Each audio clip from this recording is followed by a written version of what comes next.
Boom!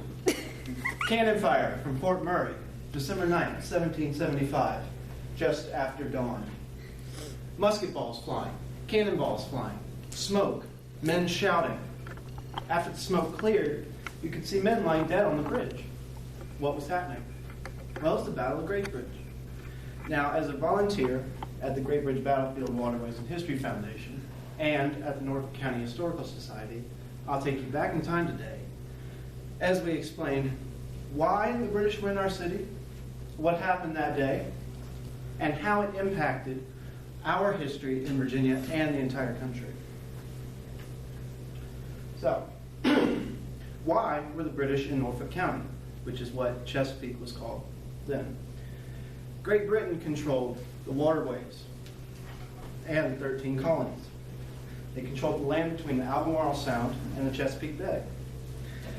This Norfolk was a hot spot for commerce, for crops, and for lumber to build our ships. And it was our port for supplies. Well, Governor of Virginia, Lord Dunmore, realized this, and he wanted to put a stop to it. So he sends his troops up to Norfolk to stop them. But he had to make a pit stop first in Great Bridge at Fort Murray. As Hanbury and Wingo wrote in the book, The Battle of Great Bridge, thus the stage was set for the first land battle of the Revolutionary War in Virginia.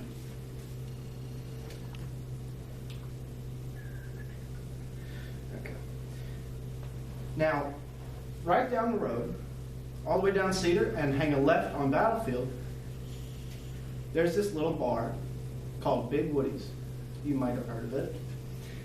I frequent it myself. But Woody's is where Fort Murray was. Well, in that general area, in the swamp there.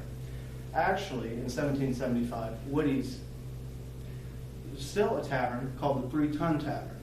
So it's always been a bar. But Lord Dunmore sends 250 troops to Great Bridge. Now, he controls all the naval power as well. So, the Patriots are commanded by William Woodford. Now, I forgot to get pictures of it, but anyway. Dunmore sends the British 14th Regiment of Foot. Now, led by Captain Fordyce. He leads 6 men across the bridge at a time, out of 250. Now, it's very narrow, and this is at right above point A there. It's very narrow, so you can only fit 6 across at a time. Well, we're waiting, the Patriots are waiting behind the breastworks about right here a ways. So, it was only a 30-minute battle. 102 British soldiers were killed, and including Captain Fordyce. In my father, John Thomas Whetstone III's article in the SAR magazine, 2011, he wrote, "British survivors retreated over the causeway. Patriots crawled from the breastworks. British cried out, 'Don't scalp me!' because they thought they were going to be scalped. Instead, the Patriots and the women bandaged up their wounds.